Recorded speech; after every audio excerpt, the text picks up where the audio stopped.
So hi Jerry, how are you today? Doing very well, thank you. Thank you for having me today to talk about iconic journeys worldwide, and of course talking about the travel industry in general after the COVID-19 global pandemic. Before we get started, how about you give us a general overview of iconic journeys worldwide, when it started, your mission statement, and your overall experience through the years? Well, Iconic Journeys Worldwide was really started in December of 2017, but it was an outgrowth of a company that I started called Tunis USA that started as a part-time company. I was in the retail business of Oriental rugs and restoring antique rugs and furniture from around the world. And people would say to me, you seem to travel to some very interesting places. Do you need someone to carry your bags, or is there a way we can travel with you? So it started off very simply as the internet was starting to be recognized as a good vehicle for marketing, but at the early stages. So I would advertise that once or twice a year I would lead a tour. At that time it was to Tunisia or Turkey, two countries that I knew very well and that I went to frequently. So we started very small that way, and it would be 1 or 2 times a year. Then it would grow to being 2 or 4 times a year. I would leave my retail business because I had a staff there, and I would lead these tours. And as the internet became more mature, I was hearing from people in different parts of the country who saw on the internet or read articles that had been published about me. There was something in the New York Times and in Condé Nast Traveler magazine, and these media obviously have a broad reach. So people would call me and ask about different travels. So initially I was just doing Tunisia and Turkey, and then gradually that expanded to be other countries in the region. And this was all under the umbrella of Tunis USA, and it was growing and growing. We had our special niche of archaeology and culture and things of this nature. And more organizations, more and more people would find us, and this is how the company grew.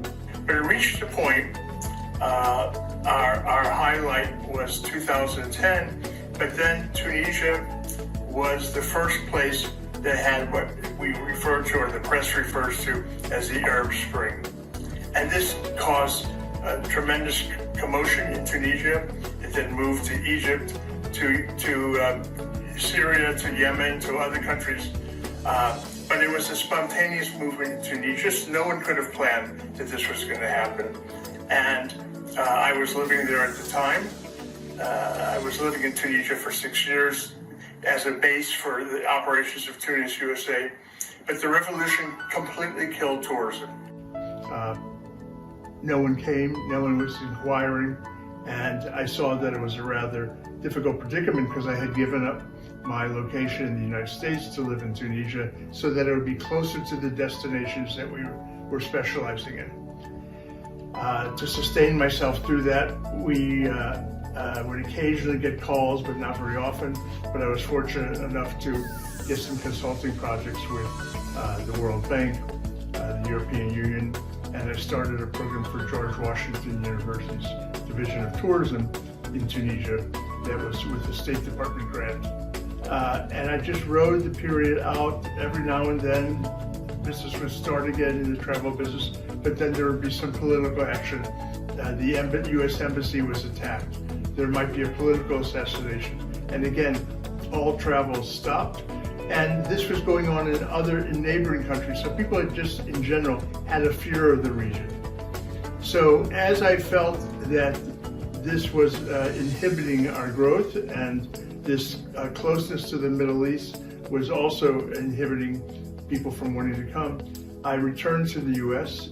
in 2016 and decided to rebrand the company to Iconic Journeys Worldwide because we were already doing other countries. I had ventured into doing Cuba and India, and I felt rather than having a name such as Tunis USA that may have sounded too Middle East centric, I wanted to expand to what we were now doing. We were going more global. We were expanding what we were doing in terms of our destinations, and I wanted a name that would do this. So it took us about a year and a half of rebranding in our marketing to turn it over to that. And many people in the destinations only knew the company as Tunis USA, but in the US, in terms of our marketing, we were able to change that. And this has been for quite some time. As I say, since the latter part of 2017, it's been Iconic Journeys Worldwide. And that's the reason we started with that name. It's been something that has really expanded what we do anyhow, because we are doing more and more destinations every year.